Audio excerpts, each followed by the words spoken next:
Fake news మీరు చూడండి చాలా ఇంటర్వ్యూలు ఆయన ఎవరో నా గురించి మాట్లాడండి అనుకో పొడిచి చంపేస్తా అన్నట్టుగా ఇట్లా థంబ్నైల్స్ ఫేక్ న్యూస్ ఫేక్ ప్రచారాలు అనేకం చేస్తూ ఉంటారు. అయితే మళ్ళీ అది క్లిక్ చేసి లోపలికి పోతే అది ఉండదు, ఆ కింద కామెంట్ అది ఏదిరా నీ పెట్టింది ఏంది ఇక్కడ ఉన్నది ఏందిరా అని వాడు తిడుతుంటాడు. అంటే విషయం ఏంటంటే ఈ ఫేక్ న్యూస్ అయితేనే ఎక్కువ ప్రచారం జరుగుతుంది, ఎక్కువ ఫాస్ట్గా పోతుంది, నెగిటివ్ న్యూస్ అయితేనేటువంటి ఒక ఆలోచన. ఆ ఆలోచన వాళ్ళ ఛానల్స్ కొంపముస్తుంది ఏదో ఒక రోజు. ఎందుకంటే యూట్యూబ్ ఇప్పటికే ఒక నిర్ణయం తీసుకుంది, ఫేక్ థంబ్నైల్స్కి లోపల ఉన్న కంటెంట్కి సంబంధం లేకపోతే దాని మీద యాక్షన్ తీసుకోవాలని యూట్యూబ్ ఇండియా ఇప్పటికే చర్యలు ప్రారంభించింది.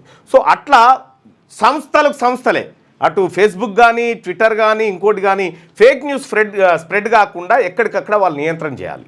వాళ్ళతో పాటు రాష్ట్ర ప్రభుత్వాలు దేశంలో ఉన్నటువంటి సైబర్ సెక్యూరిటీ సంస్థలు కూడా నియంత్రణ చేస్తే అది సాధ్యమవుతుంది.